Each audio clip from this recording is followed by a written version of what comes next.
O ser humano é água, gente peixe. Os rios contam a história do tempo, a história daqueles que vivem na terra e da vida que compartilhamos. As civilizações se constituem em volta da água, que é fundamental para a vida.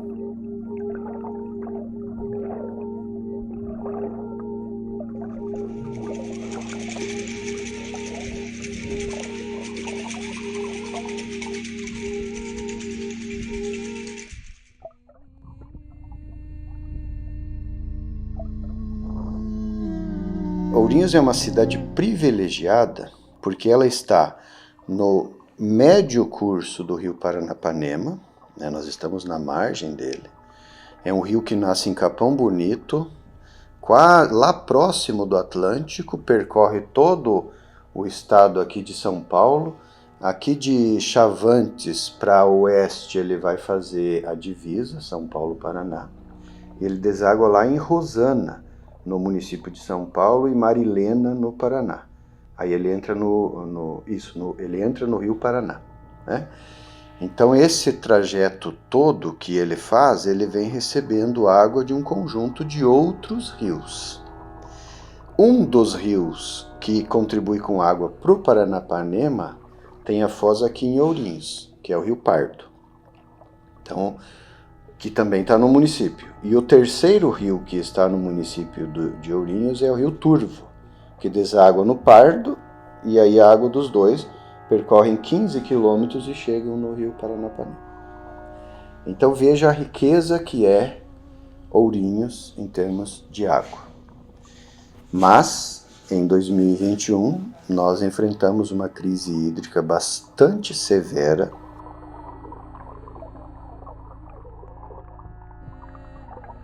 95% da população de Ourinhos é atendido por água do Rio Pardo, né? Os outros 5% por poços. Então Ourinhos não capta água do Rio Paranapanema, que é um rio de um porte grande. E por que não capta água do Rio Paranapanema? Veja o aspecto histórico. Ourinhos surgiu do lado de lá. Ourinhos está num divisor de águas. Rio Pardo para o norte e Rio Paranapanema para o sul. A área urbana de Ourinhos surgiu próxima ao Pardo. Então a captação foi instalada lá. Depois a cidade foi crescendo, se desenvolvendo, precisando de mais água. Então esse crescimento da cidade do Rio Pardo em direção ao Paranapanema, ele veio trazendo água sempre do Rio Pardo. Mas as pessoas estão cada vez mais distantes do Rio Pardo. Por quê? Temos percebido nas atividades que desenvolvemos que muito pouca gente sabe que a água que bebe vem do Rio Pardo. E quase ninguém sabe para onde vai a água depois que usou na sua casa. Aqui no caso de Ourinhos, ela vai ou para o Rio Pardo ou para o Rio Paranapanema. Ela vai para duas estruturas que são chamadas de lagoas de estabilização. Então lá todos os efluentes vão estabilizar e aí a água vai para os dois rios. Mas essa água não tem um processo de tratamento, nós não temos estações de tratamento de esgoto. Então ela dá uma melhorada. Melhora até que bem, mas não como deveria, né? Então Ourinhos joga nos dois rios, né, toda a água que utiliza aqui para todas as atividades, né? Então isso é uma questão preocupante, porque as pessoas, se não sabem de onde vem a água e não sabem para onde vai a água, como é que elas vão ajudar a preservar, a proteger essa água? Então veja, pensar em segurança hídrica é pensar nas nossas fontes de água, e as nossas fontes de água, no caso de Ourinhos, é basicamente superficial, que é o rio. E este rio percorre uma bacia hidrográfica antes de chegar aqui. Então, se a gente quer ter segurança hídrica aqui, a gente não pode ir ali e olhar para o rio ali. Você tem que pensar de onde ele vem. São 3.281 nascentes. Cada uma delas forma um córrego. Esse córrego se junta com outro córrego, formam os riachos, os ribeirões, os rios, que é o Rio Claro e o Rio Novo, que se juntam com o Rio Pardo, que vai chegar em Ourinhos aqui, o Rio Pardo, que você pode ir lá e conhecer ali, enfim, tirar foto.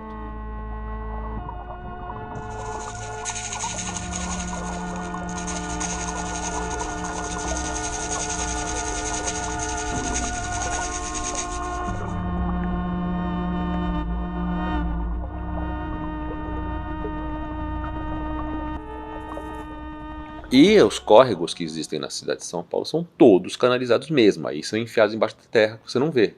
Então minha relação com a água não existia. Eu sabia que existia alguma coisa nos rios lá grandões, ou aqui teve um córrego, estamos passando sobre o córrego, naquela avenida, na verdade. Quando eu mudei para Ourinhos, essa relação mudou, eu escutei o hino, e aí você fala, tem os 3 rios, mas cadê? Então, o que acontece é assim, a cidade de Ourinhos, diferente de outras, não nasceu do lado das águas. Nasceu perto das águas, mas é no topo. O centro é o ponto mais alto. Devia ser por causa da fazenda do Jacinto, que era o primeiro dono de tudo aqui, que por ser o centro, por ser a área de comércio, conseguiu politicamente trazer o trem para cá. A cidade ocupou a parte rica primeiro, na parte seca, e foi sobrando as partes de água para os bairros tidos como mais simples, mais pobres, porque também tem uma topografia pior, em matéria de inclinação, em matéria de facilitar a urbanização. Então a cidade cresceu colocando campo de futebol em cima de nascente. São os 3 principais campos de futebol da época dos anos 40, 50, que é o Monstrinho, o CSU e o Ourinhense. São 8 córregos que a cidade tem. Então tem muitos. E o crescimento da cidade foi sempre até os anos 80, quase começo de 90, sempre enxergando o córrego como um problema a ser escondido. O córrego era uma área obrigatoriamente área verde, não dava para lotear, não dava para colocar lote, isso economicamente era visto como uma coisa ruim, então o que eles faziam era, faz o córrego aqui, coloca o fundo do lote de cada lado e continua assim. Então o córrego, e você vê isso muito bem, principalmente no Boa Esperança. Tem um córrego escondido, tem as 2 pontezinhas que atravessam o córrego, mas o resto é tudo escondido. E uma área escondida atrás das casas, com água passando, vira esgoto, vira lixo, vira depósito de entulho. E como não é visível, demora para ser recuperado. Então quando vão fazer uma limpeza, já é tarde demais, já fez dano demais, já estragou demais. Então a cidade, durante muito tempo, do começo da urbanização até os anos 80, 90, virava as costas.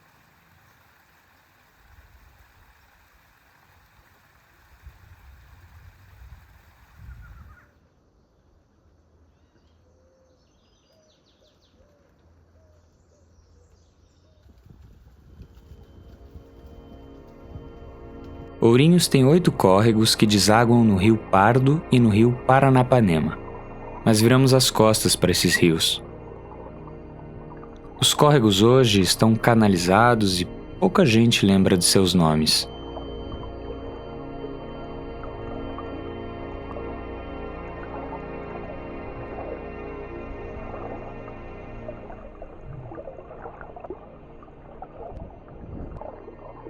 Isso é uma tragédia em termos de evolução, né?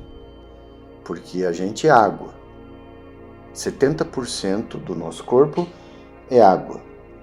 E aí, de repente, nós nos afastamos do corpo d'água natural que está ali próximo da nossa casa, porque nós, como comunidade, não cuidamos daquele corpo d'água. Quando o ideal, o racional, eu acho que até o evolutivo seria a gente se reunia às margens desses córregos para celebrar, né, todas as nossas alegrias, os nossos momentos, as nossas tristezas, enfim, né, a nossa vida. Porque a humanidade sempre esteve muito próxima da água. E nessa última geração, nas duas últimas, as pessoas trataram de se afastar, até inconscientemente. E aí eu tenho uma teoria que eu discuto sempre com os alunos, que isso também está relacionado aos avanços do fornecimento de água e do conforto que a gente tem buscado. Por quê? Porque há 2, 3 gerações atrás, os nossos avós, eles tinham que abrir um poço para ter água. Nossos bisavós. Então as pessoas sabiam de onde vinha a água. E eles cuidavam o poço para ninguém jogar algo que contaminasse a água que atenderia a família. As pessoas que ocuparam essa região e o mundo inteiro. As pessoas as sociedades humanas se fixaram sempre onde elas tinham acesso à água. Isso foi um fator determinante para todas as grandes cidades, grandes, médias, e eu diria praticamente todas as pequenas também. Tem água disponível, a cidade cresce, senão ela não consegue, né, se não tem água. E se você olhar a história de São Paulo, por exemplo, é exatamente isso, né?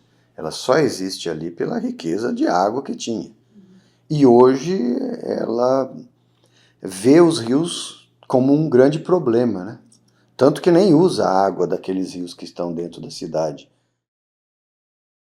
Então, esse material arqueológico, por que eu uso também?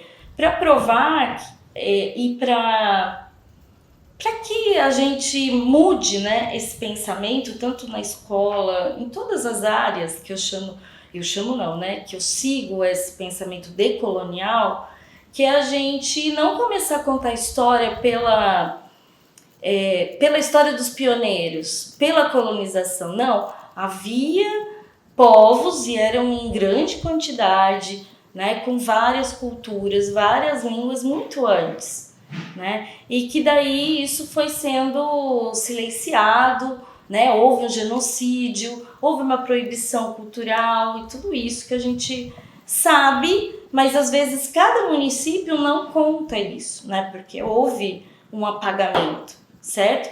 Porque é triste mesmo essa história, né? Andetitini, andetitini, andetitini, andetitini. Esha tanto tundu nyovetka, kata igmahutin, kata igmahuti. Esha tanto yak tundum brukotin kata igmahuti. Andetitini, andetitini, andetitini, andetitini. Andetitini, andetitini, andetitini, andetitini. Esha tanto tundu nyovetka, kata igmahutin, kata igmahuti. Esha tanto. Esses povos sofreram muito, né, e precisam ser reparados, né, a respeito disso. Então houve um processo de apagamento muito grande, né. Eu posso aproveitar falar um pouco desse sudoeste, né. Aqui, se a gente olhar um mapa, por exemplo, do final do século XIX, a gente vai ver que chamavam toda essa área aqui, ó, de sertão, né? Porque as expedições dos bandeirantes, eles iam muito para cá quando achou o ouro, ia para Minas, sentido aqui Goiás, né? E para cá. Para cá, eles iam via Paranapanema, mas sentido sul. Então, eles vão ter umas rotas aqui para buscar, principalmente o povo Guarani, para ser escravizado, né? Então, eles usavam para cá. Aqui, adentrando mesmo, eles vieram no século XIX. Assim que começa mesmo a ter uma apropriação do nosso oeste paulista, né, ou do sudoeste paulista. E aí meio que repete o que aconteceu aqui nessa colonização inicial, né? Aqui viviam os povos Caigangue e povos Guarani, né? Aqui na margem do Paranapanema. E ainda tem outros povos que são chamados de Otixavantes, né? Que também adentravam e moravam aqui perto de Ourinhos. Então tudo isso foi desconsiderado, porque quando você chama de sertão, é uma ideologia, que parece que as coisas estão no vazio, né? E na verdade não é vazio.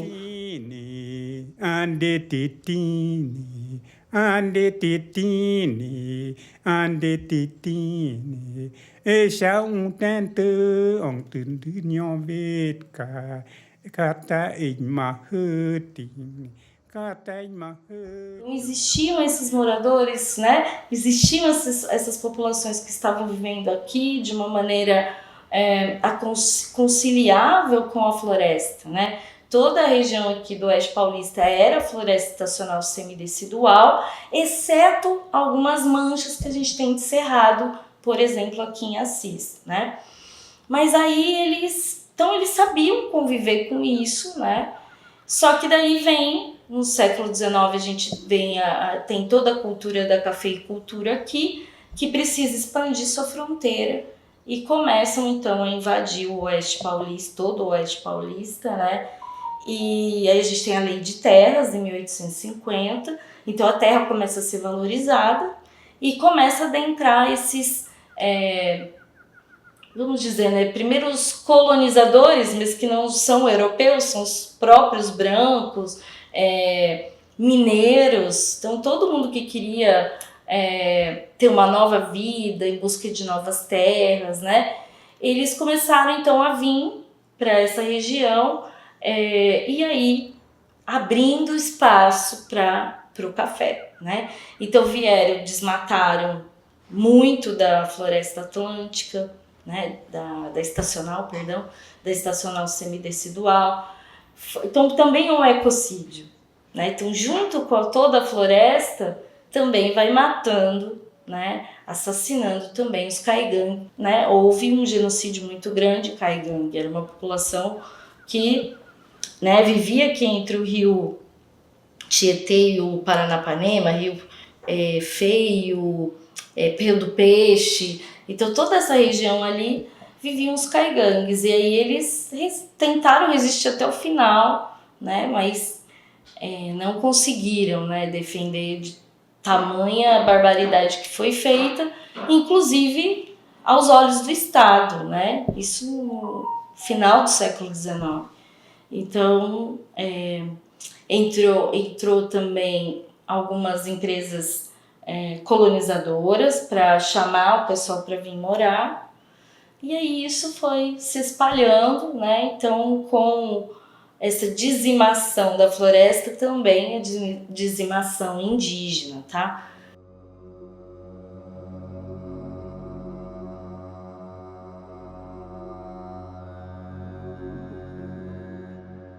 Como um rio nos nutre?